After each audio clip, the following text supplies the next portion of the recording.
Hey! We are back. Long time no see on this platform. That's right. We've only been seeing each other for the past, few months in boring live and in person Boring fashion. live and in person. How passe. Cavemen did that, Yeah, like talk about regression. right? Hmm. Ooh, that's a good noise right there. Hey, look. Yeah. Oh, good. Our friend Jerrod was hoping that they've been waiting for this to come back. He's a Yeah, big so fan. welcome everybody. No, we got a viewer, unless you're watching with two devices. This is Ian and Jared's Humpday Extravaganza after a quite the hiatus. Quite the hiatus. We are back and planning to be back regularly. Our 2 week schedule starting tonight. And I'm making a pledge right here now that I'm going to market the heck out of this show. I thought I would this week, and my ADHD kicked in. And Jerrod would go, "You want to market this one?" Yep. What's the topic? Picked it. Said, "I'll get on it." 2 weeks later, "Hey, Ian, we doing a show tomorrow?" I hadn't thought about it since. So that's on me. But we are going to start marketing the show. How are you, Jerrod? I'm doing well, and I'm glad we're able to start giving the good people of really the world on YouTube something wonderful to look forward to on That's Thursday true. or Wednesdays. Hump days. Hump Day. Here it is. Here it is. I wonder if Hump Day is just an American phenomenon. I got to think Canada knows about it. Probably. Yeah. So some countries, like I know South Korea, for a long time, their work week was 6 days. 6 days. So that would Saturday be was also a work considered. That stinks because then Hump Day would technically be when you're sleeping tonight. Hump days. Yeah. Oh. Oof. Right. That's rough. That's rough. The third of your work week is hump. Yeah. Yeah. No. No. Those are those camels we don't want to see. No, the 3 humped camel is no. No. Or the camel that is 1/3 hump also. Yeah. Now, I've been advocating that I think that we've become so industrious as a society that we could go down to a 4-day work week.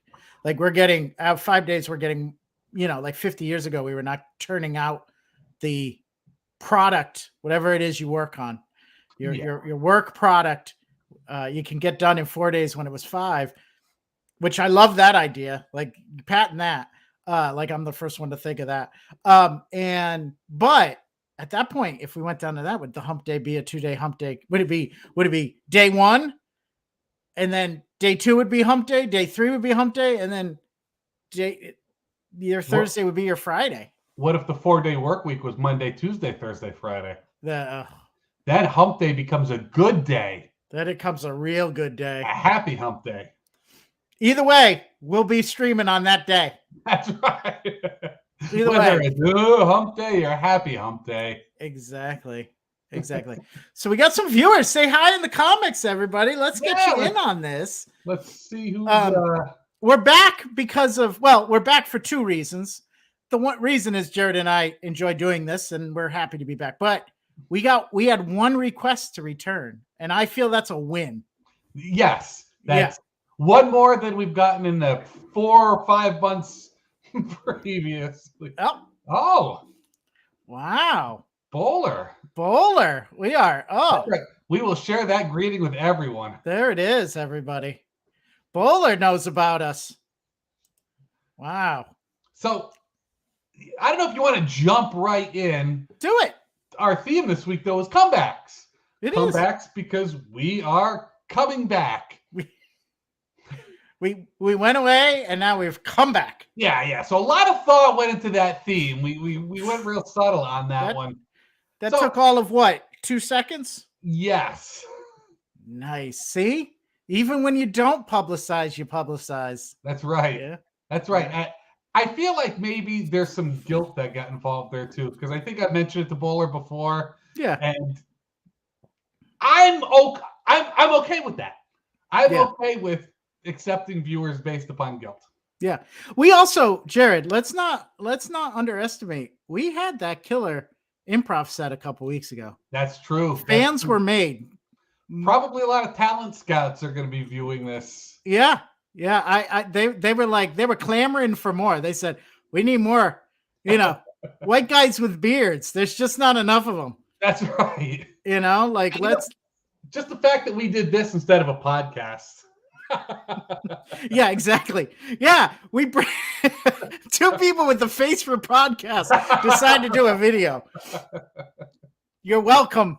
Shows how stupid good-looking people doing podcasts are. Yeah, that's it. Yeah, we're taking the place of one of those good-looking podcasters. We do owe you. Absolutely. I'm excited. I don't want to spill the beans, but I am excited for Bowler's secret project that we've been a part of. Yes, I am too. Mm-hmm. I am too. We would, you know what? And when we get the plugs, we'll go ahead and yeah. But that's if there's a trailer, we will show it on this show. I'm sure Bowler would love to have our massive viewership. Yeah. Receive the plug for it. Yeah. I mean, it'll be staggering.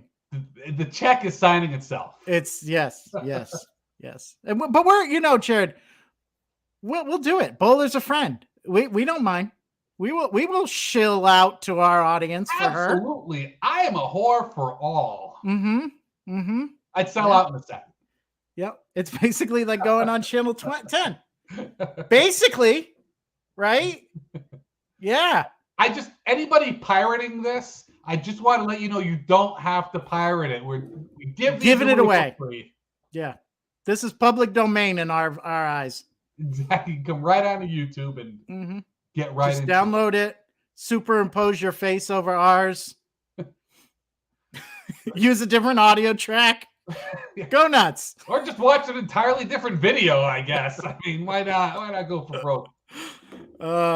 So I think if we're going to talk about comebacks, the best one to lead with is my beard. My beard is making the big comeback. The last time we did the show a while ago, it was the short beard. We're going back to the long beard. Did you take it down at one point? Or is that COVID beard? Is that the original COVID beard? So COVID beard I had trimmed down. You did? Yes. All right. Growing it long again. Yeah. Mine is it'll be coming down in a few weeks. Well, the other thing is my long hair is making a comeback, but a beard coming in looks fine. But my hair gets to this one length where all I can do with it is this, and it's so bad for so long. The end state is going to be yes. Always ready to go. See that I've got the ponytail. You can't see, but can't see. I thought there was one of you with your long hair, but no. So that's what I'm getting back to. I'm almost getting there, and it looks cooler. Right now, the only other thing I could do with my hair is this. Yeah. Yeah, and this is bad. I mean, I do this, and I feel like Indigo Montoya is going to be that's a good one down for killing his father. If you were a boy, a young child, I would say that's the Charlie Bucket hair from Willy Wonka and the Chocolate Factory. Yes. That is a style of hair that maybe was stylish at some point in time in the past, but currently is not. If I saw somebody with this hair walking around, I'd call the cops. I'd ask where a library is, because you look like you would know where the library is. I feel like I look like somebody, like even the cops would be like, you didn't do anything, but we're going to beat you anyways. And I would honestly deserve it with this hair. Yeah, you better be if you got any road trips scheduled in the near future, you better watch out. That hair will land you a night in jail minimum. Tint those windows. Yeah, I wouldn't do well in jail with that hair either. No, listen, Paige, my normal hair where I would be running that bitch. Mm-hmm. Yeah. So the facial hair and the long hair. It's for my oldest daughter's high school graduation. My youngest daughter's, Hannah. She is wonderful, as all my offspring are, and she's so supportive of my bad hair and facial hair decisions. Although I might keep the long beard, but she always has been. Okay. Are you sure though that's just not her giving you pity? No, she loved when I just do the mustache, which is Yeah. rare, and I look so bad with the mustache. She'll tell me I look good with it. And that's, you know what? She's my favorite every time she does that. Well, maybe not exactly like that. I don't know that those would necessarily be. Look at that.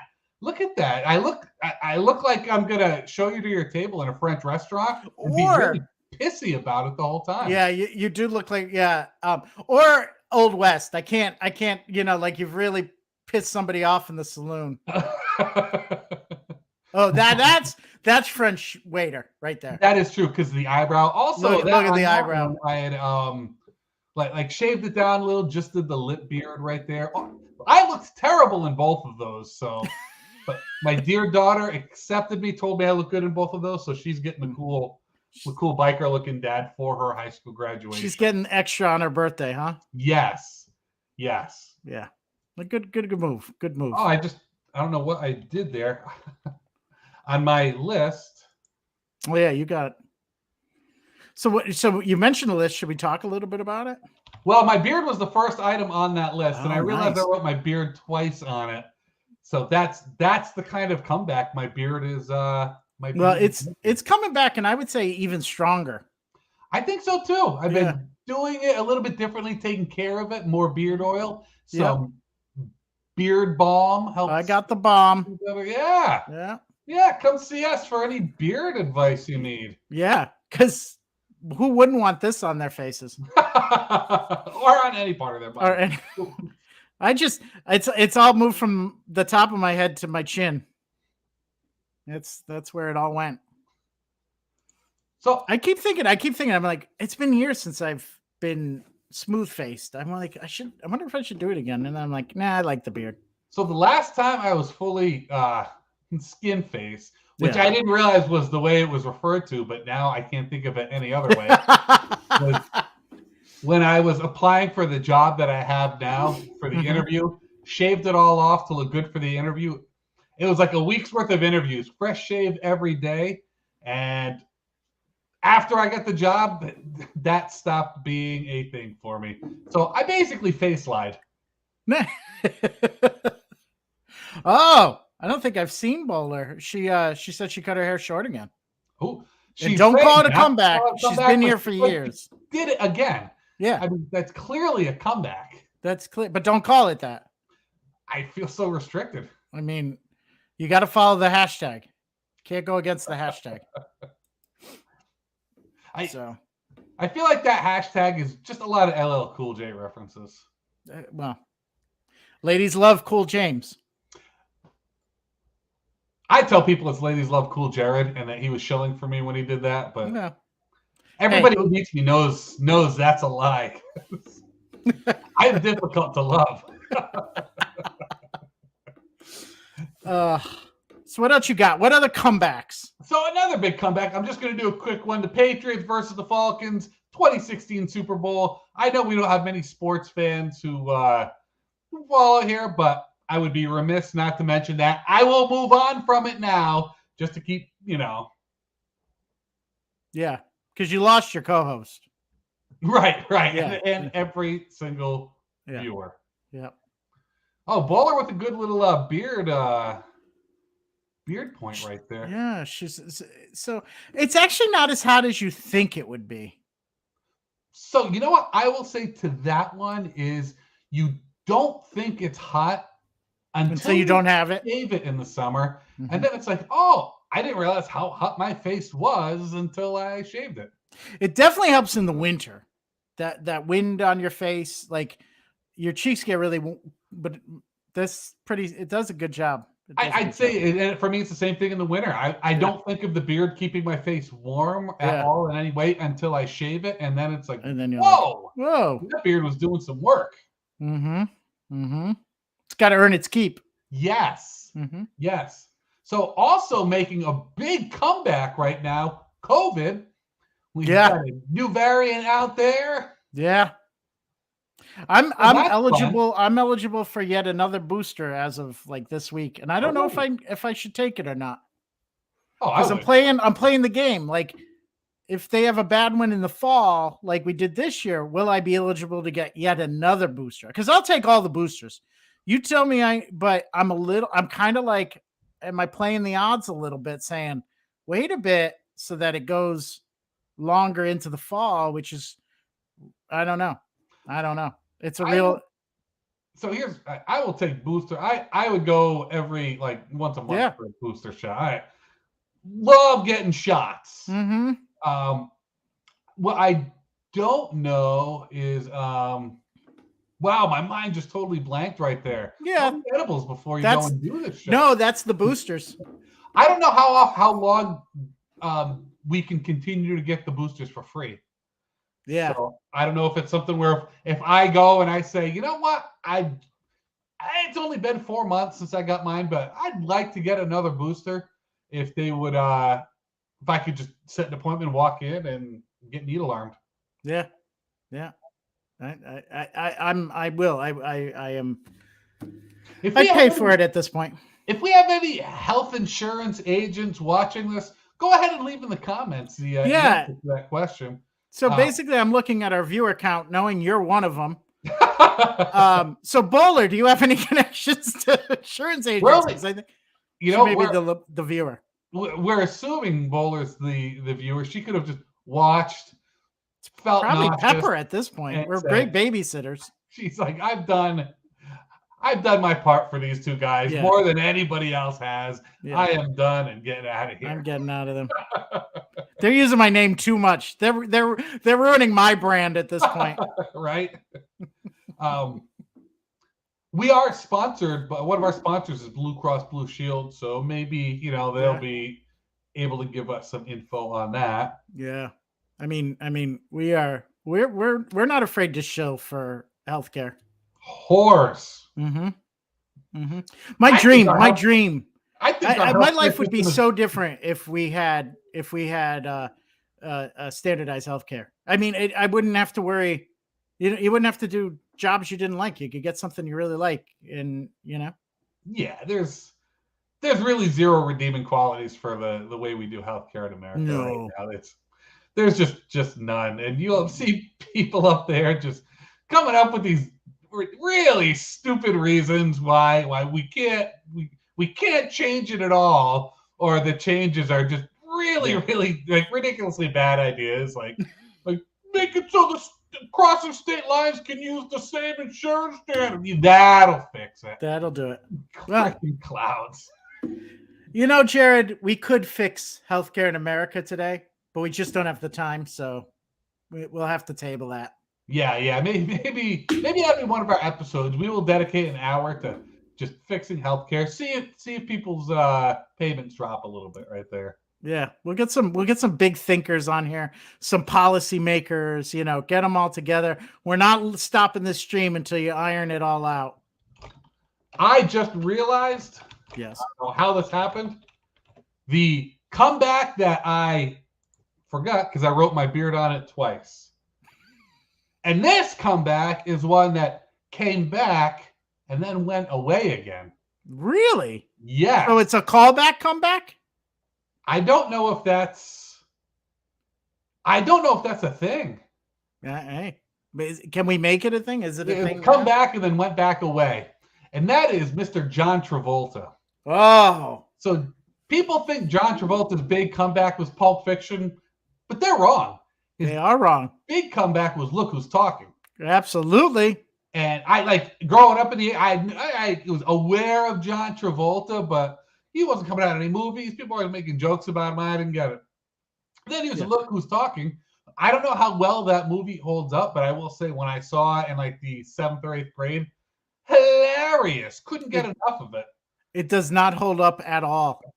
It's one of the worst movies to, yeah, no. And then when Roseanne Barr, in the sequel, that one really doesn't hold up. That's just inappropriate jokes all over the place. It's crazy that a movie starring John Travolta and Roseanne Barr and Kirstie Alley wouldn't hold up. I didn't realize until just now Kirstie Alley, John Travolta in the same movie together. And Kirstie Alley hasn't been a lot of big Scientology people. I know, Bowler. It should work. It should just work. That's what All right, let's reboot it. Let's reboot it. Because you think about it, like if there's one thing people can never get enough of it's little kids talking a lot. So you figure they could basically print money making movies about that. Yeah, you're absolutely right. They should have a category in the Academy Awards for it. Yes. Mm-hmm. What was the Baby Geniuses? That's the one where it's like the babies were talking, and I saw that movie against my will, and I can't get over how bad that movie was. How can you make a bad movie about babies talking? They keep doing it over and over. Right? That's right. And there it is. Even that, like, I think probably 50 people I know could take that and actually make it funny. And yet, big time Hollywood people couldn't do it. They were doing just like everything they'd say was like oh, behave and just tropes and things like that. How do you mess that up? How do you? You have to try. You have to try real hard to mess that up. And now, I think here we go. I think we got something here. There are a lot of babies in the improv community right now, in the Rhode Island improv community. I think this just makes itself. I wonder how, and it's been a long time since my own children were babies, but I wonder how the parents of babies would feel about like videotaping just like angles of the babies, and maybe if there's a couple of them standing on there, and then letting other people kind of like give them voices and create. I don't know how comfortable people would feel with that. I'm sure that there definitely have to be some absolute lines about themes. Yeah, well, yeah. I'd say even more lines than we currently have on stage. Like we don't want like little racist babies talking to each other or anything like that. Okay, we got a train of bowler comments that I want to comment on. All right, so yes, there's no doubt about this. That doesn't surprise me at all. In that you do this all the time. I'll be honest with you. One of the reasons I would like to have a kid is to do exactly that, is to create just a commentary that cracks me up. That's the best reason to have a kid. Who are the people? Is it the Jerrod? Yes, that's exactly it. It's us.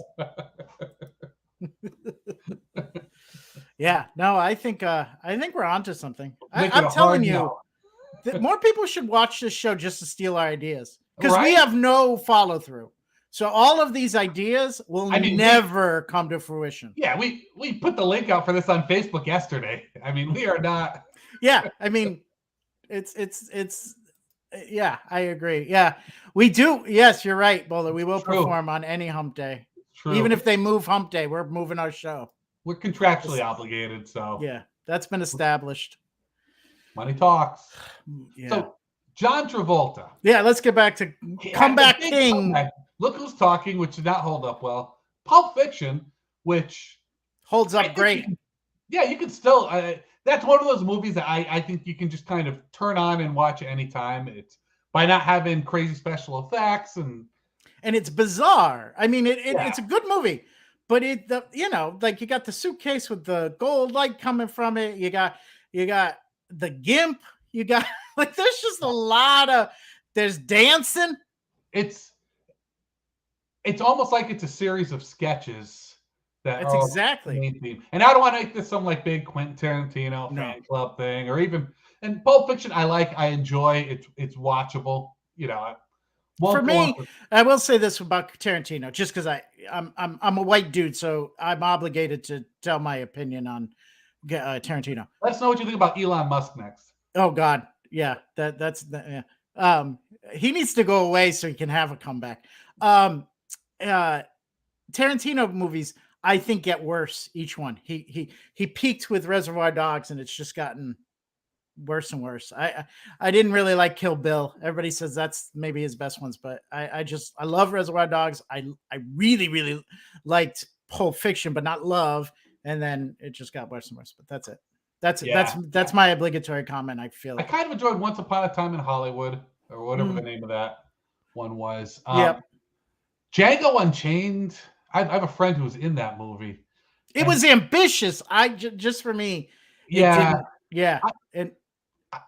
I understand like the time frame of it was, and it's a very racially themed movie, but it was, without trying to sound like an old curmudgeon, still for me difficult to hear some of the things that were said over and over and over, and to me justified artistically.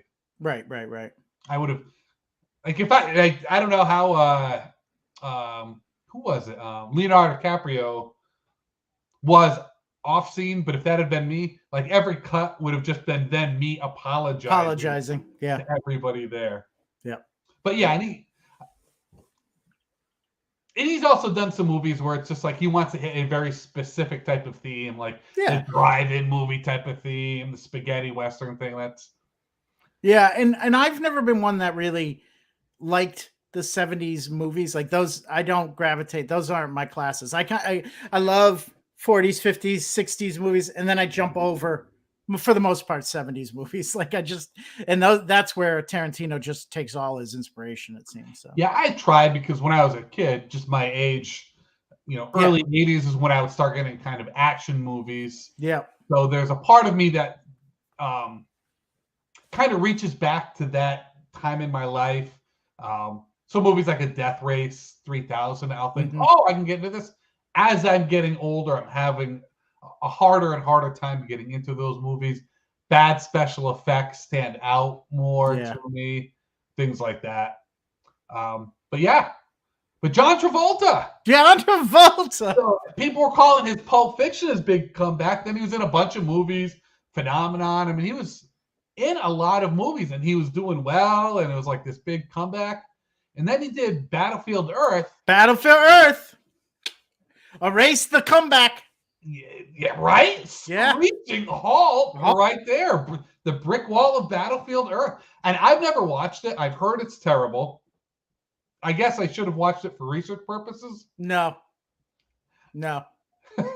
I think when everybody, has anybody ever said it's a good movie? Like, I've never. Is it a 0 on Rotten Tomatoes? I would imagine it is. Like internet forum stuff where they talk about good movies, bad movies. Whenever that movie comes up, nobody ever defends it. Nobody. I just, not to get off John Travolta, I keep steering this conversation, but I just learned that Starship Troopers is considered a really good movie. That it's a commentary on something. I can't remember what it was. I've never seen it, but I just remember when that came out, it was supposed to be horrible, and not like Battleship Earth horrible, but and I guess it's really supposed to be like, when it's a great commentary. You should watch it because it's a commentary. I think it's on Nazi Germany. I think it's on fascism. It might be like the overbearing government and everything. I read the book. Yeah. Totally different than the movie. The only thing those two have in common is the title. Yeah. Now, I remember when that movie came out, it was an event. Yeah. Like had the cool Blur song and all the commercials. Song number 2. Woo! It was like, and Casper Van Dien. Where did he go? It was like Casper Van Dien, just gone. Early days of Maxim magazine, they did a list of like the top dude movies of all time, and Starship Troopers was number 2. Really? But, I remember that one being kind of a big deal movie. Yeah, no, I've never seen it. I've actually put it back on my list. I'm like, all right, on some rainy Saturday, I'll put it on if it's a free stream. I want to kind of see if it's on one of the streaming services somewhere. It probably is. Here, so I'm looking it up right now. So, and I'm kind of in a few places, like, because I really enjoyed that movie, and when I always worry about rewatching a movie that I enjoyed when I watched it a long time ago, because what my hope is that I'll kind of recapture the joy that I had watching that movie the first time around when it came out. But more often than not, what ends up happening is me going, especially because a style of movies I like that sci-fi movies I tend to enjoy quite a bit, but those are special effects heavy. Yeah. So when you go back and you watch the movie 20 years later, it's like the special effects. You know why that is, Jerrod? Why? Nostalgia is fickle, my friend. Yes. It is you can never predict what nostalgia is going to do to you. It's a toxic impulse. And sometimes it's for good, but a lot of times, it'll mess with your head. I'll tell you, I dislike nostalgia. I dislike the feeling of nostalgia. Me too. Even like Netflix had a thing. It was like the stories of the '90s or whatever. They were doing it for each decade, and '90s. I started high school in 1990, so that the '90s were like the very big decade of my life in that respect. It was the decade that I became an adult. God, and watching that, I couldn't even get through the first episode. I had to turn it off. Yeah. To answer your question about Starship Troopers, you can watch it on either Netflix or Hulu. Nice. Yeah, it's on both. That's nice. Hey, look up Battlefield Earth while you're checking things out. Our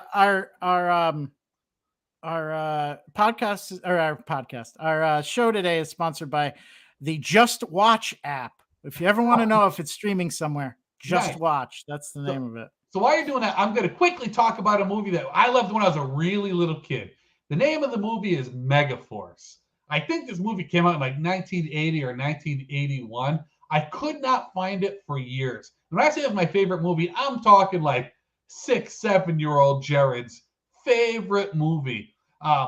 Came back to the States, could never see it in video stores, like video rental places before the big blockbuster one. When you get a lot that would have a lot of movies that you just out of nowhere, like, why do you have this movie?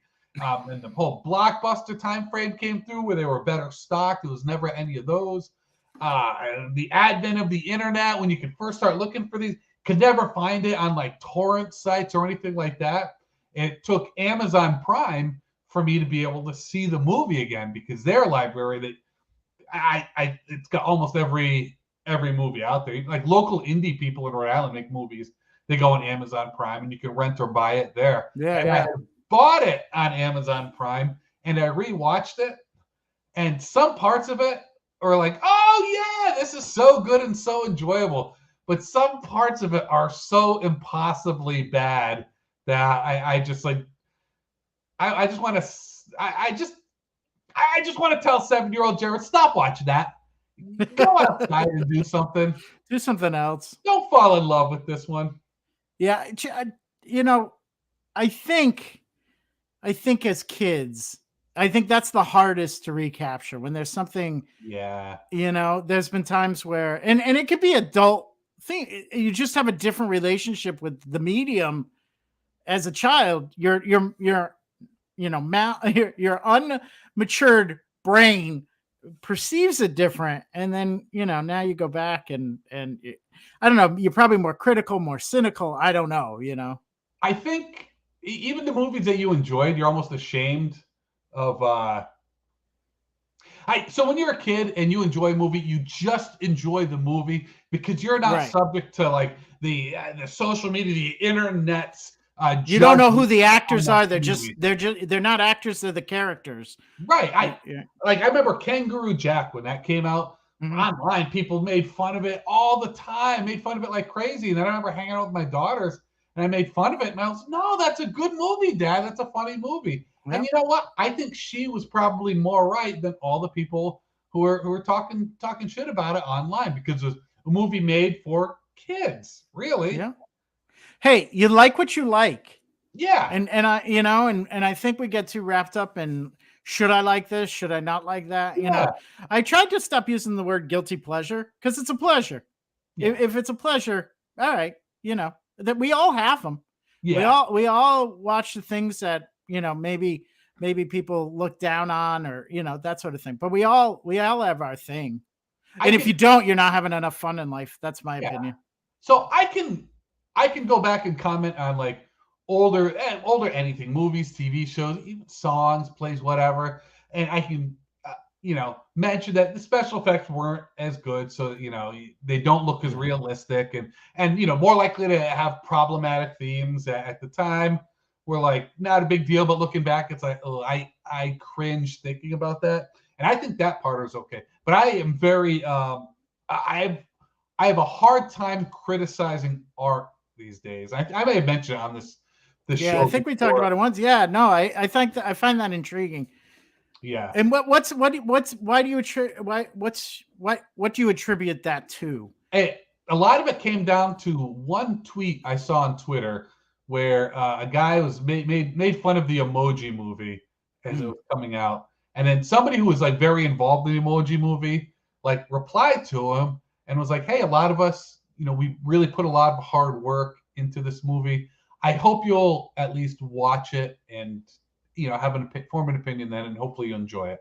Yeah. And the guy was like, "Oh, I felt so guilty," but it really made me think about it. Like, art that is out there, there's people who really put themselves into it, right? And it's personal to them. I don't care if it's the emoji, Art is a reflection of something very personal, and even with what we do, we go on stage and we expose ourselves when we're up there. Not get your mind out of the gutter, gross viewers. We haven't done that since the 90s. Right.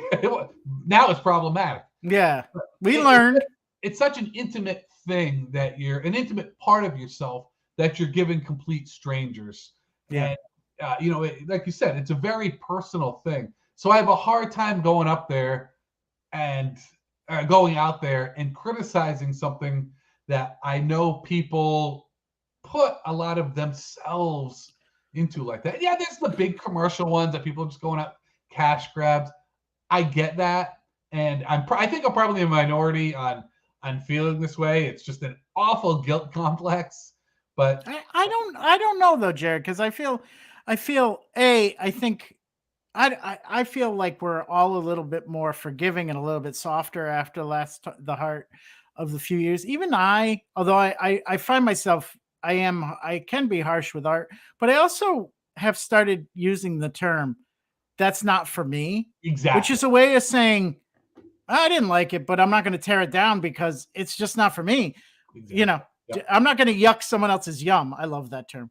Like it's not for me. And there's I'm sure it's for somebody. I would say with one exception.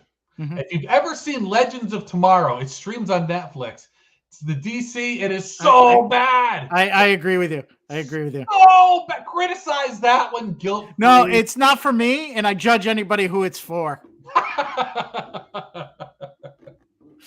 Yeah, we've talked about that show before. It is bad. I can't. And Netflix keeps trying to get me to watch more seasons, and it's like, no. I can't. No. I made it through season 1, then I started watching season 2, and I'm like, why am I still doing this? I'm not enjoying this at all. I wonder if I can block it on Netflix. Going back to Battlefield Earth. Yes. It's a rental only. No. Yeah. I'm not. No. That's going right into Scientology's pocket. Like that. And I don't really have an opinion on Scientology. Like I'm not gonna dump on them. I've heard a lot of bad stuff about it, but I don't know personally. But I'm not giving them my money. It's even if it turns out not to be true, I'm not giving all those rich celebrities my money. I have such a low opinion of Scientology because I know somebody who had been as a child, like his parents, like into it, like really into it. And most of what people see is the whole celebrity piece of it. Rich, famous, good-looking people who are out there living their lives, starring in movies who are Scientologists. But for most of the people, it's not like that. It's like putting them in a compound, treating kids like absolute shit, beatings, things like that. It's just really bad. And getting away with it because they've managed to have a religion. What absolutely happens is they become very litigious, and they like whenever you say anything bad about it, that to me is like the number one warning sign. Well, we start talking about Scientology, we really lose viewers there. Yeah, actually we gained one. Yeah, thanks, Tom Cruise. When I lived in Florida, I lived in Largo, which is right next to Clearwater. We'd be there a lot of times. Well, that's really like the heartbeat of Scientology in America. They own a lot in that I don't know if you call it a town or a city. It's somewhere in between. Right. Like you talked about, a lot of litigious, a lot of letters to the editor, own a lot of real estate that you're surprised that they own there.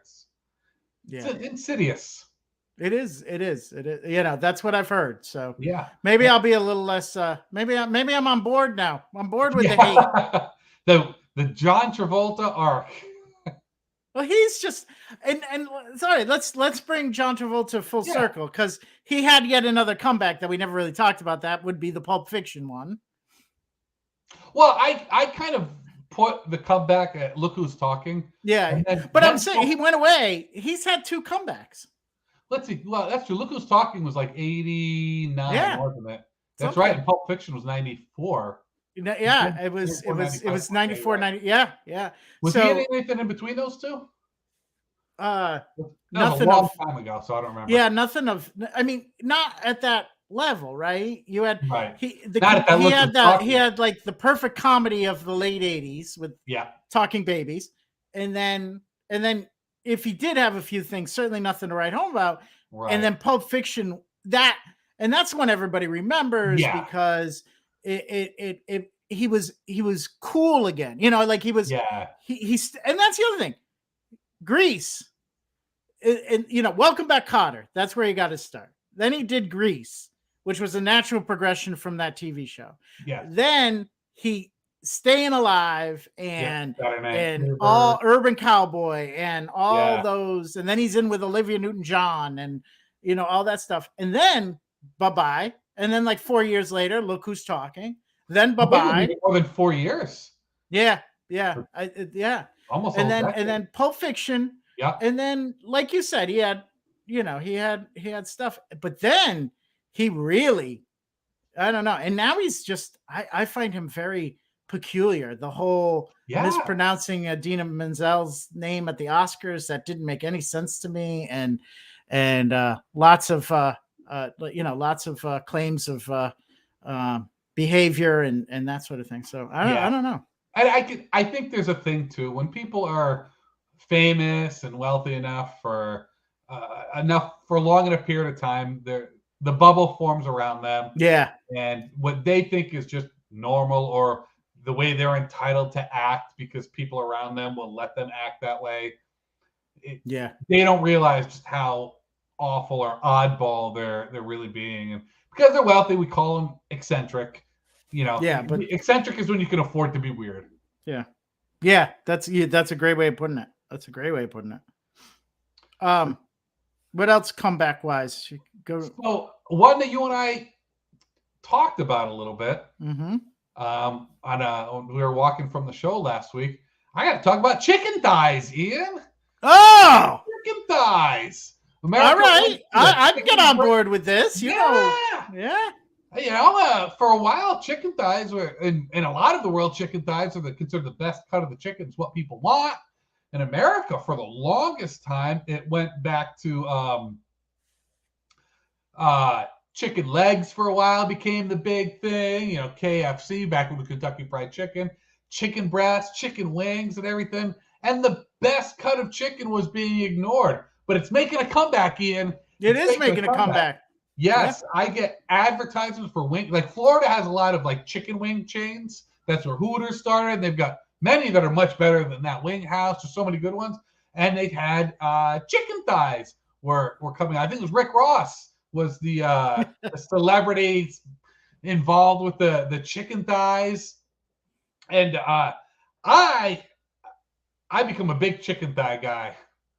Well, I said that before realizing how many rhymes there were in that. There were a lot of rhymes in that. I was impressed. I was like, oh, we're doing hip hop improv. I love it.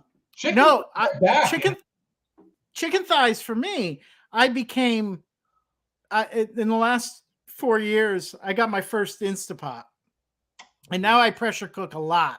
Yeah, and chicken thighs are the best. I find to be the best meat in it because there's a tendency to dry out white meat in the Instapot, and with a nice, it doesn't get rubbery, it stays juicy.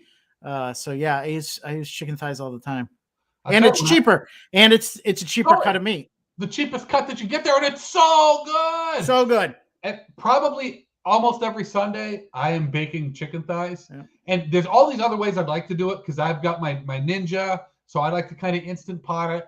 I've got a pot that I could kind of treat as a Dutch oven. So something in a pan that I could do and let the juices go and everything. But I'm still stuck on baking them because it's so good. You get the crispy skin. You spice it up before you put it in there. So good. I will say there is one exception for me. Okay. I still like a chicken breast for fried chicken. To me, that's the ultimate piece of fried chicken. And I went to Kentucky Fried Chicken. I never go to Kentucky Fried Chicken because it's not only like full of fat, but it's also the sodium. It just spikes me. I'm thirsty for the next week. But I love Kentucky Fried Chicken and I love their coleslaw. But the other night I never know what to order because I got to get a breast. And sometimes if you order like a 2-piece, you get a wing and a drumstick. And I'm like, I want the breast. So the other night I ordered a 4-piece and it's supposed to come with a breast. They said, oh, we're out of original recipe. And then all of a sudden, nope, we got you. I get home, three chicken thighs and a drumstick. And they all kind of look like breasts because they can mask when it's fried. You can kind of mask them a little bit. Oh, I was disappointed. I liked them. Don't get me wrong. Yeah. But I want that one breast with the dry white meat. I don't know. There's something about fried chicken that I like that. See, I love KFC too. I mean, how can you not? Can't love fried chicken in general, anyways. Yeah. My thing with the breast on the fried chicken is it seems you will get the best big. You could like take a huge bite of fried chicken, and get all chicken. That is good, but it's also the most likely one to be drying out on me. You see, I don't know what it is. I don't like dried chicken unless it's fried chicken. Oh, really? I like it. Also, that's where they keep their steroids. Those breasts should not be that big. That is absolutely where the GMOs are happening right there, you know? Yes. Yeah, right there. And I love it. I feel like Popeye and chicken, you know? I mean, Popeye and spinach. Ian and chicken. I feel stronger. I'm going to share a little something with you here because I love fried chicken also. Yeah. And I was trying to find a way to get close to fried chicken without actually deep frying chicken. Right. And sometimes, I'm sorry, the air fryer just doesn't. No. All it is hot air. I mean, that's all the air fryer is. I love it, but there's just some things not as good. Yeah. So what I would do is I got some cornstarch and some panko, made myself a little breading station, just salt, pepper, garlic powder, and the cornstarch and the panko. Cornstarch, egg, panko, and baked it. Delicious. Is it really? Delicious. All right, I'm gonna have to try it. I didn't even usually I like dip it in barbecue sauce or something. Didn't even do that. It was just so good. Yeah. In Okinawa, when you would go out and you'd get teriyaki chicken, which is a very, very popular dish in Okinawa and in Japan, you go to the places and they're little mom and pop joints, and you're watching them make it. And what they do is they do a bed of rice. Then they'll take a chicken thigh, usually baked, just debone it right there, slice it up, put it on top, put the teriyaki sauce over. Oh, they don't even make it in the teriyaki sauce? Nope. It's just on top. Yep. There you go. And it's you go. Perfect. If anybody ever wants to talk more chicken thigh cooking, let me know. If anybody wants to have a big old chicken thigh party, let me know because I love it. You get all crispy. We'll do a BYOT. Bring your own thigh. Yeah. Yeah. Bringing it back, Amy. Hey, Amy. Don't forget Travolta's Perfect with Jamie Lee Curtis in 1985. I'm going to assume you're joking a little bit on this one. Maybe. I don't know. Long since forgotten. Yeah. John Travolta's Perfect with Jamie Lee Curtis. Yeah, I definitely have too. I don't know if I ever knew it. I love Jamie Lee Curtis. Don't get me wrong. I think I've seen parts of that one. You know what movie? Probably against my will. You know what movie I'm seeing tomorrow night, and I can't wait. What movie? Everywhere, Everything, All at Once, with Michelle Yeoh. Jamie Lee Curtis is in it. That's what made me think of it. Everybody that has seen it has said it's like an earth-shattering movie. Really? So I cannot wait. So yeah, I think I don't have to work on Friday. I have it off. So I'm thinking after work tomorrow I'm going to go see it. Anyways, if any of our 2 watchers have seen it, let me know. I'm going to need to put that on my list. I've been weird about not getting out to movies because there's not been a lot, Jerrod. There's not. I mean, I really wanted to see the Jackass movie. I am a huge fan of Jackass. Are you really? That kind of tracks. Love it. I love the TV show. I love the movies. So funny, so hilarious to me. And I never made it to the theater to watch it. Yeah. Which kills me because I love those movies. Although I never saw them. I feel like that's one you don't lose a lot on the TV. Yeah, you're probably right. You know, Like I I think saw the last one in 3D, and it was like oof. I guess the only part of it was like they had a dildo slowly go across the screen that somebody had shot out. And that was really the only time the 3D the really 3D did anything. Yeah, you gotta design. 3D movies have to be designed. You can't just like make a movie and then throw 3D on it. You know, you gotta have the dildo coming right at you. I think they teach that in film school. You know, every 3D movie has to have something. The third D is dildo. Amy knows. Amy's in the know. Amy's always in the know. She is in the know. She is in the know. She's the reason. I'll say it. She's the one person that asked for us to return to this. So she is. If anybody hates that we're back, yep, blame Amy. I mean, we wanted to do it. We didn't really have to be asked. We were going to do it one way or the other. But she added that little spice of validation that just fuels us for years. When we say blame Amy, we're just going to, from now on, shorten that to blamey. Blamey? Blamey. I feel like of all the people I know, she would appreciate blamey the most. Yeah. It's just punny enough, you know? I can't say enough about Amy's skill when it comes to puns. Yep. But I don't want to encourage her too much today while she's able to make comments. Exactly. Sure, I'll be your scapegoat. Okay. That's consent. Oh, I forgot you can do it now too. I love it. I can, yep. Yeah. But chicken thighs, my friend. Marinades. I can talk just all day about. I've got a little rice cooker, so you can do rice with them. Sometimes mashed potatoes, egg noodles, because you need to have a carb with them. Yeah. Hey, I got a prediction for a comeback. Oh, let's hear it. Nicolas Cage. You know what? Now that you mention it, he is definitely on the rise of the comeback. Did you see this new movie he's got coming out? No. It's a send up of himself. He plays himself. Oh God. Yeah, it's let's see, I just looked it up. It's called So I will say, like, to me, the Nicolas Cage comeback isn't so much like that he's in movies because he's always in movies. I think it's like this seriousness. Good movies. He's not in good movies. The comeback is good movies because like he was Raising Arizona. There was a time that he was in good, and then he was oversaturated. He was taking every role. Some of them were, and none of them were great. A lot were solid, but not great. And some were just, straight to DVD, Yeah. He was like at one point in time, this like very respected actor. And then he just started doing shit movies to the point where he became a caricature of himself for the longest time. We're talking like a good 20, 25 year run. Maybe it's about 15, 20 year run of Nicolas Cage being a caricature. Well, there's a movie that everybody says is great that's on streaming now. It's called Pig, P-I-G, Pig. And he's a pig farmer or something. And it's like John Wick type of, like something happens to the pig and he goes nuts. So it's supposed to be excellent. Like people said it was robbed that there wasn't a Best Picture nomination for this movie. I've only seen, never heard. I just want to say a sincere thank you from me and all the viewers for spelling pig. Yeah, P-I-G. All of us. P-I-G, yep. Just in case we were doing the movie search, I don't know where to even start with this. Hey, I'm here to serve. I want to make sure. But listen to this, Jerrod, talking about not taking himself too seriously and realizing the name of the movie. Now, again, it's about Nicolas Cage being Nicolas Cage. The Unbearable Weight of Massive Talent is the name of the movie. The Unbearable Weight of Massive Talent. And the whole premise is this eccentric billionaire makes an offer for Nick Cage to come out and celebrate his birthday with him or something like that, like in Italy.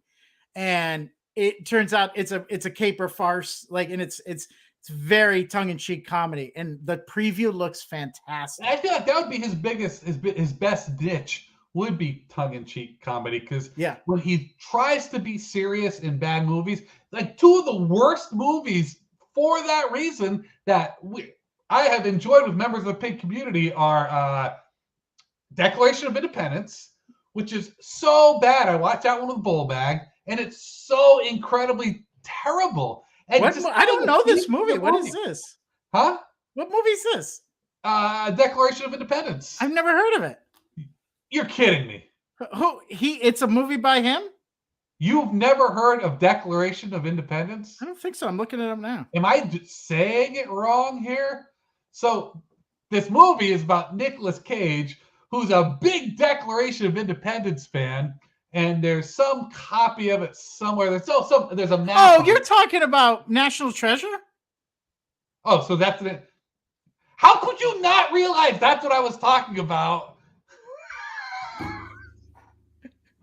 Yeah, he's a treasure hunter. It's like a send up of Indiana Jones. Like, yes, and Justin Bartha's in it as the weird. It's so bad. Like, who's a big fan of the Declaration of Independence? Like, he's got all this trivia. He wants to see a map on it, and he meets the woman in the movie who's like the big, the love interest or whatever. And sure enough, she's a big Declaration of Independence fan too. What the fuck? Who are these people that are big Declaration of Independence fans? Like, they'll have the scenes in the movie where he'll be like quoting a line from the Declaration of Independence, and she'll look over with just this look, and then she'll read one, and he'll be like, as they realize they're both big fans. All right. It's weird. It's weird that this is coming up because I got news for you. They're making a show based on it. Oh, now, so granted, it's going to be a kid's show. I think there was a sequel to the original one. There was National Treasure 2. Or Declaration of Independence 2, as you know it. Yes. Well, when you've got a solid artistic nugget like the love of the Declaration of Independence, you can't contain that in just one movie.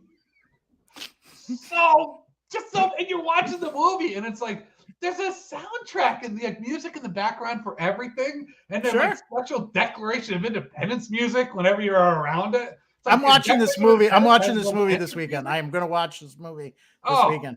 I've seen it. I remember it being but I don't remember it being bad. But I'm going to watch it. What I said about not like wanting to criticize art? Yeah, that's another one. Either Declaration of Independence or National Treasure, because that is it's like hilarious. I'm racking my brain. I'm like, I not that I've seen every Nicolas Cage movie, but I know movies. Like, I've never heard of this movie. Oh, it's National Treasure. Gotcha. And it's not like super bad in that I can't watch it. No. The premise is just weird. It's watchable. Yeah, it's just totally. It takes itself way too seriously on a theme that is not serious. And then of course, Face Off. Starring Nicolas Cage and John Travolta. Talk about. And at the time, people really liked that movie. Oh, people were into it. So John Woo. John Woo's just a different type of director, and no, the American audience hadn't seen it. And it was you had to suspend your disbelief, but it had the action, it had for the time special effects. When we were all when everything was really locked down, me and a bunch of other pig people, we watched it, got on to hit play at the exact same time, so we could group chat while we were watching it. Which was funny. Hilarious, because that movie is just again. I love the idea. Hey, action movie, but it was like a 90s action movie. So somebody's shooting and they shoot at a car and the car explodes. That's not how anything works. No. That's the cars that we're driving aren't just one crucial step away from exploding into a giant fireball. And again, it tried to take itself so seriously. But look at it really did pave the way for Fast and the Furious movies. That's the equivalent of today. And hey, once you accept that premise, they're fun as hell. At least I think so. And I was so anti Fast and Furious for the longest time. And then I finally was like, oh, I get this. I get it. Oh, then now I'm having a great time. I'm eating my popcorn. I'm seeing it on a big screen because I go see him in the theater. I'd never watch him again. I've seen him, but I really enjoy him. So I've never watched any of the Fast and Furious movies. Yeah. And I finally, because I keep seeing it's on HBO or Netflix or something. Finally, you know what? I'm going to do it. I'm going to watch all the Fast and Furious movies in order. And I started watching the first one, and I could not get into it. The first one is the worst one because it's taking itself seriously. Like that was not supposed to be tongue in cheek, you know. And then Tokyo Drift. Tokyo Drift is my favorite of them, and it has nothing to do with Vin Diesel and Paul Walker. Like I just really, really like that one, and I feel like it's a good action movie. And then it becomes, they bring it back to the original crew. Then it becomes tongue in cheek, and that's when it just goes. But the first, I can't remember if Tokyo Drift is the second or third. I think it's the third. But the first two with Paul Walker, Tokyo Drift is the third. Fast and Furious, then Too Fast, Too Furious. That's right. That's right. I should try to name them because they all have the numbers in them. Yeah. I would even recommend, you know, starting with Tokyo Drift, good action movie, and then it also introduces the character of Han, who is my favorite character on the whole thing. It's fantastic. The first one was just no. And if I had watched the first one, I would have given up on it. I think that's what happened. I think I saw the first one originally, hated it, and then I think I started watching it like at 6. Someone convinced me to go to the movies with them because I'm a sucker. I'll see anything in the theater. Like if a friend goes, "You want to go see this?" I'll go. If anything, it's a nice nap and some popcorn. The comfy seats, you know, and I really enjoyed it. And then I went back and watched it. And because I knew where it was going to go, I sat through the crappy ones. And then I'm like, oh, this is getting really good. Until the latest one, they drive a car into space. I'm not kidding. There's a scene in space in a car. You know what I'm saying? Like, and they do it seriously, but clearly it's not supposed to be serious. So to me, it's genius. That's genius. That is, and you know, and like you mentioned, that is like such a good place to be where it's like, you're acting serious, but we know you're not like serious. Yeah, I think the only one taking it seriously is Vin Diesel. I do not think he's in on the joke. But you add The Rock, you add Jason Statham, you got friggin' Tyrese, you got Ludacris. That cast right there is just, it's going to be fun. It's just going to be fun. Yeah. I love that. To me, that's the sweet spot for like action movies. Yeah. Like I just recently rewatched the A-Team movie. Yeah. You know what? It was just like that. Yeah. Like come on. Like a tank hurling towards Earth, 2 of the parachutes gone, shooting sideways to get it through there. We're like, this is ridiculous. But at least it's like not taking itself so seriously when it's being ridiculous. Jerrod, there is a scene that takes place with cars chasing down a cargo plane, like one of the biggest planes that hold cargo. You know, they use them in movies all the time. Yeah. This scene, straight down the runway, is about 20 minutes long. Like, how long is this runway? Like, I swear, it's the state of California because it's pretty much at takeoff speed the whole time because they're trying to keep it from taking off, and it's got to be a 20-minute scene. And there's no cutaways. Like, it's ridiculous. But it's so funny. You know, it's so funny. So, anyways, I would start with Tokyo Drift for a good movie, and then it starts to get funnier and funnier, and then by 5. All sense of making sense with reality leaves. You know, you want to do a little quick thing on some of the better shows that we've watched lately? Yeah. Especially since the last time that we've done it. Yeah.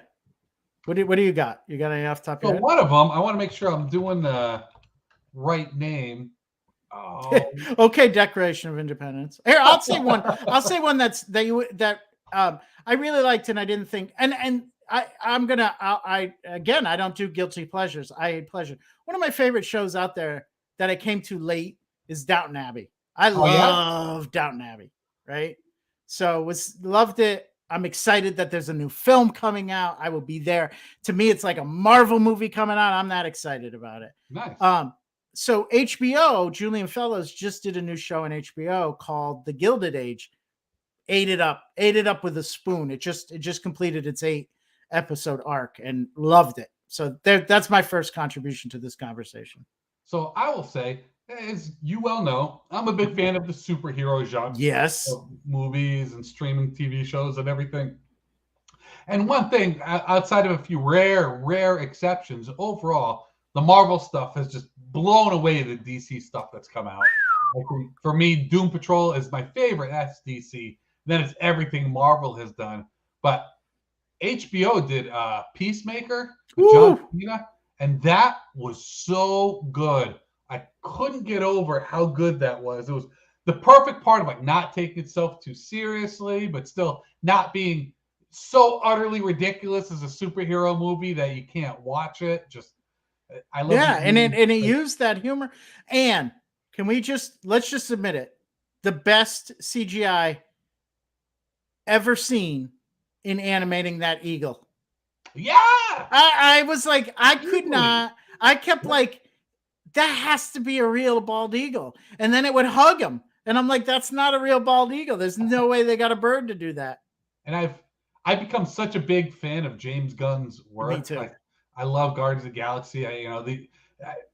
I makes me want to like look up his older stuff before he was able to do big movies, because I love he pulls the musical themes in all of them, and just kind of the a little bit of the campiness to it. And that movie, or that, to me, that show was so good. And he'd even like, I'd read an article where he talked about the theme, the opening the dance number, and how every show, if you watch it, that same exact theme comes off a little bit differently.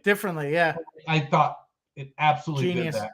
And I mean, and none of those people are clearly dancers.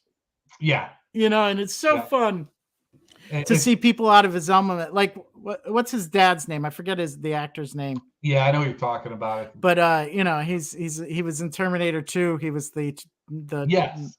Yeah. He was, but you could tell he was out of his element too. And he did like hip thrusts and like, I think he did guns, finger guns. It was really it was fun.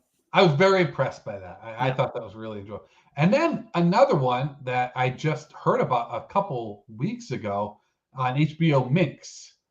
I can't get over how good that ended up being. Oh, I started the first episode and fell asleep, and I never went back to it. So you're saying I should go back to it? The first episode is probably the worst one. And I don't, me falling asleep just meant I put it on when I was laying in bed, and so it had nothing to do with the quality. It just, it hadn't grabbed me by the time I fell asleep, but that could have been 30 seconds after the credits rolled.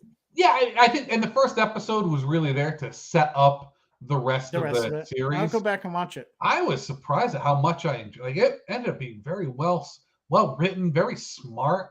I really, and put in a place of being able to still be goofy and offbeat. Obviously, if you start a lot of nudity in that series. Oh, yeah. And it's not presented in a way that's like tasteful nudity. It's all like gratuitous for comedic effect nudity. Yeah. But and yet, despite all that, it's still done very smart. I have to go back and watch it. Yeah. Wow, we just did 3 HBO shows. We did. HBO's killing it. Are you watching Moon Knight?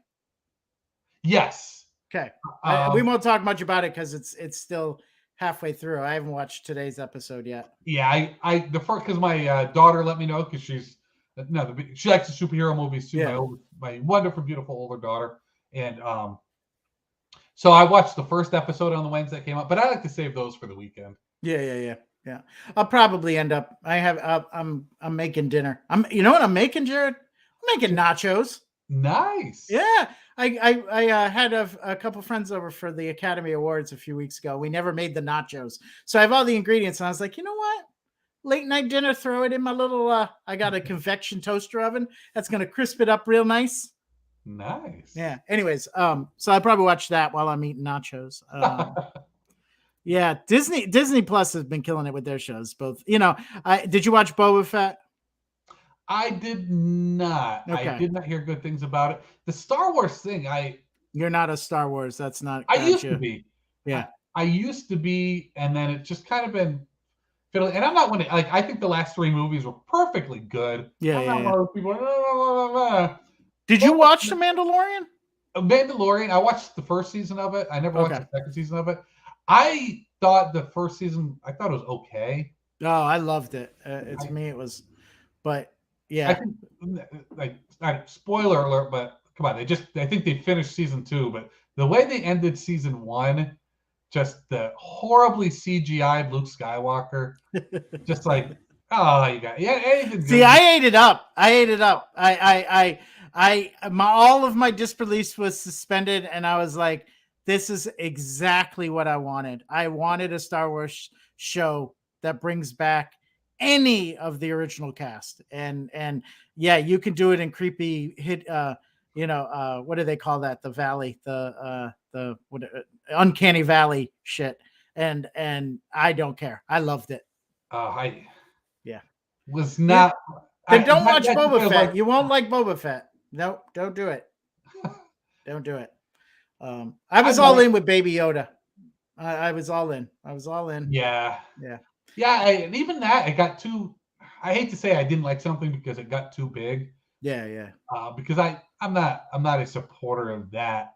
Yeah, I think if I hadn't watched it as they were airing, I would have felt the same way as you. But I kind of felt like I watched it and I got excited about it, and then it's mine. I don't care what everybody else feels about it, But if I come to it after everybody else has said it's so good, then I'm like, I get too cool for school. I think a little bit. Yeah, I get that. I go back to my favorite. I love Doom Patrol, the people who are like me who like it. I love it. Michael Riddell's a good friend of mine. He loves it. Him and I can do. When that comes out, so like the people who really love it. And then for a lot of people, I think they just feel meh about it, which is fine. Yeah, I like Titans, but a lot of people say meh to that one too. I like Titans too. Yeah, I wouldn't say it's up there with other things, but of the Berlanti verse shows, and we talked about this before. Yeah. It's the one I like. I like that, and I got tired of Flash, but at the beginning it was good. And now they're saying there's a good case that Grant Gustin's going to take over since Ezra Miller's getting into so much trouble. So I have binged all of Green Arrow and all of Flash. Yeah, and I'm actually right now on the Legends of Tomorrow. No. Black Knight. No, Black. Oh, how is Black that? Lightning. No, Black Lightning. How is that?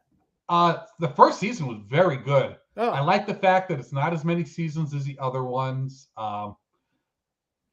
So we could almost do a whole other episode on my thoughts on Black Lightning. I think, a lot of it seems, there's times where I'm watching it, and if you haven't seen it, a lot of black actors in there, which, very underrepresented. So they're great actors. Right. Often black actors get turned down for parts that they're very well qualified for. So I feel like there's this great big pool of incredible black actors. So when you watch something that's mainly focused, or most of the characters are black, you get great acting in it. I felt the same about Luke Cage. I feel like that about Black Knight. But there's a lot of times where it feels like white writers were writing for how they think. Black characters. Very much. And yes. That takes away from me from some of my enjoyment when that happened in comic books a lot when 80s and early 90s. We were finally seeing representation in comics, but if you looked at who was writing them, same old, and you could tell it wasn't authentic, and then there was a couple of comic companies that came out that were exclusively black characters, black artists creating it, and then I think that pushed that showed that it could be marketable to more of the mainstream, and they hired more creatives that were non-white creatives, so yeah. Anyways, Amy asks a good question here. Do you have an actor or actress who you may like, but what you like more than their acting is that they always seem to be in projects you'll like? Yes. My easy answer for that immediately is Ryan Reynolds. He has a sense of humor that I just tickle. You watch it for his charisma. Yeah, I'm going to laugh when I watch a movie, and it seems like the type of movies that he's in now are the type of movies that I enjoy. Deadpool, superhero movies. I love those. Great. I enjoyed Green Lantern. I didn't think it got panned. I think that's your touch. It was before superheroes really had come into their own, with the exception of Spider-Man at that point. And and there were too many expectations on it, and it didn't deliver the fanboy, but if you take that away, it's a good movie. I enjoyed it, and like I know the big thing with DC was like, too comedic, but that's what I enjoyed. Even in the action movies, he was just in that one that just came out on Netflix. Yeah, I of course can't remember the name of it, but it came out kind of recently. Sci-fi action movie with Ryan Reynolds making his little Ryan Reynolds jokes. I super enjoyed that. He happens to be the type of things that I enjoy, but I also enjoy him, and I'd probably enjoy him in anything that he's in. Did you watch The Adam Project? Did you? That was it. That's the one I'm thinking of. Yeah, that was really good. And Free Guy was really good. Yes, I just watched that one too. I enjoyed that. And that director he found with Free Guy, they did Adam Project. He's going to do the next Deadpool. So if you liked Free Guy and you liked Adam Project, you're most likely going to really like the next Deadpool. I tell you, I loved both Deadpools. I loved them. I think I like both Deadpool as much as I love all the Marvel movies. The Deadpool ones might be my favorite. So Amy says hers is Jason Bateman. Good choice. This is my problem. I like Jason Bateman as an actor, so I don't know if it's. I don't know. I don't know if that meets the requirement. I'm trying to figure something that. I'm trying to figure somebody that is okay acting, but they always pick great movies.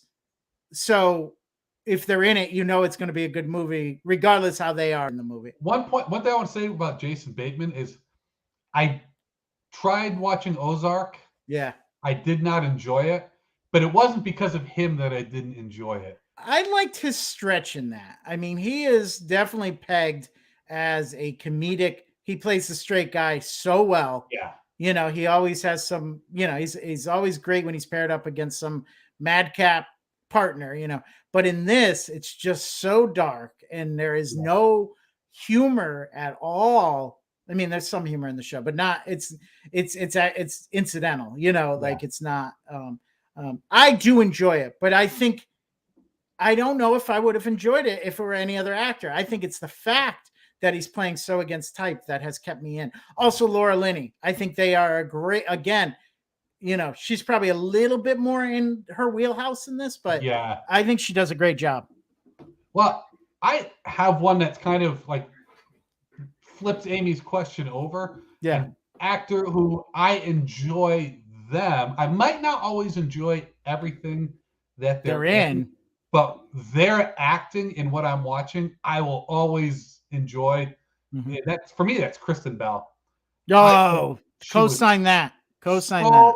The Good Place should not have been that good. And Ted Danson, of course, is good on it, but Kristen Bell carried that, and she carried it perfectly. Hey, I like finding things that are analogous. Ryan Reynolds and Kristen Bell. I feel they're on the same level. I enjoy both of them probably equally. And they make me laugh. Yeah. I love, you know, that's the thing. I like Ryan Reynolds and I like Kristen Bell, not only when they're acting, but interviews. I will stop and watch an interview with either one of them and like it. And I don't go for celebrity interviews that often, you know, but if I see one of them, I'm going to enjoy it. Very charismatic, very natural and funny. I will say that the type of movies Ryan Reynolds is in, I enjoy more consistently than the type of movie Kristen Bell's in. Because what was the one on Netflix? I need to look the name. I have the one with the very long title. I haven't watched it yet. I got it. The Woman in the House Across the Street from the Girl in the Window. I haven't seen it yet, but I will. She is, of course, she's absolutely phenomenal in it. She's so good in it. You haven't watched it, I'm not going to give it away. I don't know if I should say. I'll wait till after you watch it to talk. All right, it's definitely on my list. It's not one that. But yeah, she's just phenomenal. You know what show? We're a little off topic from Amy's question, but we were talking about shows that we've really enjoyed fairly recently. Only Murders in the Building. What is that one? That's the one with Steve Martin and Martin Short and Selena Gomez. It's on Hulu. Oh no! Oh, Jerrod, you haven't seen it. The premise, and I'll say this a caveat. I didn't watch it for a long time because I find Martin Short's over the top, really cloying. I like Martin Short in small doses, but I I couldn't imagine watching him in an episodic TV show Yeah. and not get really annoyed by him. He's wonderful in this. Really? It's the right level of goofiness, but he does serious. So it's a murder mystery. They start a true crime podcast about a murder that happened in their very prestigious New York apartment complex. And it is, yeah, like Amy's absolutely right. It's phenomenal, and you will watch it this weekend. Like as soon as you start it, you won't want to end it. And they're just about to release season 2 in June, so you've got perfect timing. Have you watched Murderville yet? Oh yeah. I mean, talk about in our wheelhouse, right? Jesus. I love watching it with non-improvisers, so I can say, no, really, they're making this up. Yeah, this is, you know, like, no, this is, I mean, if I were good, you would see this on stage. I'm not this good, but this is good. I mean, Conan O'Brien was the right person. So he was so good. And I'm such a big fan of Kumail Nanjiani. I saw him do stand-up before. I went to a Podfest in like 2013, and he was there, and they had all the comedians who are on all the Earwolf. Each did a half-hour set one night. I remember that. I almost went to it too. Oh, I just so couldn't get it together. Yeah, I mean, he was so good, just in tears. Yeah. I think Jim Jeffries was one of the comedians there. They were also the only one. Like everybody was expecting Mark Maron to be the big closer on it, because at the time, WTF was the #1 podcast. I think right. He didn't end up doing the last act. There was a dozen who were ready to jump in. Yeah. Do you remember the NBC show Thank God You're Here? Amy, who was in that? It sounds familiar, but I don't know if I've seen it. Now wait 30 seconds so she can answer the question. Oh, no. I was never even aware of this. I don't know it. Actually, I can look it up too. I am right now too. So who's in it? It's an improvised show. Really? Yes. I am writing this down. Me too. I wonder if you can hear. I'll tell you if you can stream it. So you know what I think we need to do? What? I think maybe we need to make our next episode. We need to watch some of these things. Yep. And we do a future episode on some of these. Okay. What do you want to watch? Do you want to pick something we both haven't seen, or do you want to watch one thing that I've seen and I'll watch one thing you've seen? I think we should, between the two of us, like knock out as many as we can. Okay. Where can I watch? I got 10 play. Thank God. It's not even showing up on my little app here. Oh, because I wrote "Thanks God You're Here." At first, when I saw that, I was thinking of the old '80s movies with George Burns. Yeah. Oh God, You Devil. Oh God, yeah. And John Denver was in the first one. So yeah, we need to knock some of these out, and we can have a future show on our streaming joys. I think we're about ready to move to plugs. Yeah, let's do some plugs. Yeah. And Jerrod and I are really going to be better at marketing this. In fact, we should probably put what shows we're watching for the next show so people can watch as well, like in the 2 weeks. Yeah. I don't know if it's streaming anything. I'm gonna do a deep dive and find this show. Yeah. Well, it says it's something on this Network 10. No, I don't know that. Well, that's because it's an Australian show. Like, I'll find it. It's probably on YouTube.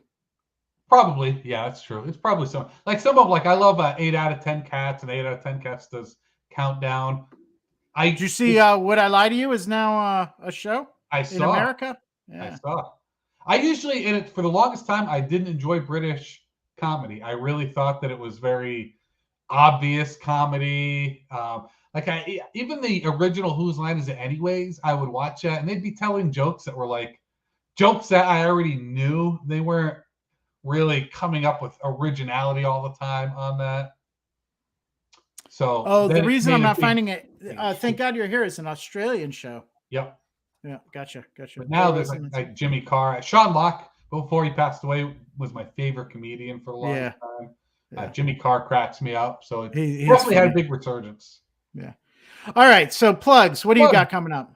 So this Friday, I need to check my email because Amy might be with me this Friday. So Jerrod's going to tell you about Bring Your Own Improv, Warwick's finest short form comedy.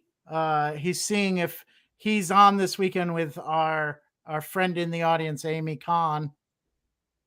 No. There was a US version. I am. All right. Woo! So, there's a US version. We need to yeah. So this Friday, 7 p.m. and 9 p.m., down at the Warwick Center for the Arts, the new stairs just got built and are ready for action. So it's a lot safer to get into now. Come on down, all short form. 7 p.m. is the family-friendly show. 9 p.m. show, we can say words like fuck, and we will. Woo! Can the 9 o'clock show, can you reinstall the stairs? I like a little danger. Yes. I think the adult show should have a little danger to it. We'll give you a little shove. And this week it will be Amy and I are both on there performing this Friday. So come on out and see us. Masks and proof of vaccination required. And then this Saturday at 7 p.m., the Providence Improv Guild Harold team, Dr. Nighttime, I don't know if I already said it, will be performing at 7 p.m. It's always good to go online to get the tickets for that because that can be a hot ticket. It's at AS220 in town. If you're there, give it a shot. Just come on up and see us. I caught that team 2 weeks ago, and it was the best Teenage Mutant Ninja Turtle improv I've ever seen. High quality improv. That was a good set that we had. It was a good set. I think Ian being there made us all feel like we had to have a really good set. Well, and everybody's family was there too. It was high pressure. It was a pressure situation. I had a lot of family there. So one of my little fun things that I did at the beginning of the show was like, okay, on the count of three, I'm going to count to three. When I get to three, everybody yell out your favorite team member. 1, 2, 3. Thinking that because I had a lot of my family there, it would be a resounding Jerrod. And that is not what ended up happening when I did that. That backfired on me. Big time. Really, it was an amalgam of everybody on the team's name except for mine. Yeah. And the funny thing is, they just heard their name for the first time. Yeah. So they just grabbed anybody's name but yours. I apparently had to be more insulting towards my team members when I introduced them. That's so funny. One thing I do is every week I kind of like Dr. Nighttime. My name is Jerrod, and I'll just come up with something. Like my favorite dinosaur, my favorite thing to dip chicken tenders in. Last one is a food I liked as a kid, didn't like as an adult, and I don't tell anybody else on my team about it. So they're forced to improvise and give their answers right then without having the opportunity to give it a lot of thought, like I'm able to give for mine. That's funny. Deep down, I'm an asshole. Well, I don't have much to plug this week other than it's my mom's 75th birthday on Saturday, and I will be spending that in part of Easter Sunday with my family. So I'm not in anything. But next week, I'm hoping I will start. I am on a new house team at Pig, Netflix and Chill, which is the movie format, which is one of my favorite formats. I don't know if I'm going to get to rehearse yet. So I will be at next Friday's show at 7 p.m. If I'm in it or not, depends if I'm ready and feeling it. So, but I'll definitely, if I'm not in it, I will be in the audience cheering them on. And I'm excited for that. So that's my plug. And then of course, 2 weeks from today, this show. Yeah. Thank you, Amy. My mom would really appreciate that. She's one of the friendliest, nicest people. Yeah, her name's Barbara. Tell Barbara I also said happy birthday. And also, if Barbara would like for her birthday present to be mouth kissed by a strapping young 45-year-old. Yeah, don't tempt her. Just say the word. Yeah, she's on her way right now. I'm sure she may be the third watcher. I don't know. She always realizes we were live like 2 hours after we're done, and occasionally will comment as if we're live. Like I'll go back and read the comments. Go, oh no, mom came on a little late. Thought we were live. Probably pissed that I didn't answer the questions. Like I ignored all her questions. Classic Barb. But I'll tell you this, Jerrod, and I'll tell you this. She took improv classes like 3 years ago. fantastic, fantastic. And I know I'm biased, but just a really good. And then so she took them at the Contemporary Theater Company. She took their level 1, and then she went, because they live in Connecticut. She did CT Improv, and apparently, like, everybody was clamoring to be her scene partner and all that stuff. And she gave it up, though. I don't know. Sometimes it's hard, but I think it's great when somebody, like, in their later years in life, we'll give Amy a little absolutely chance to plug there too. I think it's great when somebody, like, later in life finds something new to learn and try out. I think that's such a cool thing. My mom, when she was about 59, she out of the blue, she's like, got on this Couch to 5K program and started running. Wow. And just out of nowhere, she'd go running every day, started running 5Ks for a while. The downside of that is she had to get her hip replaced, so she's not doing those anymore. But I thought it was such a neat. But she was able to achieve it. I mean, exactly. Yeah, that's the amazing thing. Yeah. And I was really flattered because she did improv, because she saw me having so much fun. I took that level 1 with her at Contemporary Theater Company because I thought it would be fun, And they approach improv very differently than I had learned, and it was good. And then my friend Kate Sales was teaching, and she was the teaching assistant for that class, so it was a good experience. But she was great. She was great. That's awesome. So that is awesome. My youngest daughter, Hannah, who's graduating high school this year, at her high school, they have an improv class that she took this year. So that's awesome. Very near and dear to my heart. Yeah. That's it. We're going to do a big family improv team. That's right. All right. I think that's our show. We went long. We did. We had a lot of ground to cover. First one back. Yeah, absolutely. And it didn't feel forced. So, and we had Bowler at the beginning, Amy at the end. That's all we need. So that's right. All right, everybody. We will see you in 2 weeks, 7 p.m. I don't know what the date is, 2 weeks, but it's 2 weeks from today. Actually, 13, I can do it. The 27th, April 27th. I see no reason why I can't. Yeah, me too. Yeah. So make sure you subscribe to our YouTube or our Facebook group. We're going to make announcements on. Should be a little bit more active if we get our act together, and we'll do this more regularly. So thanks, everybody. Right on. Jerrod, thank you, man. Thank you, Ian.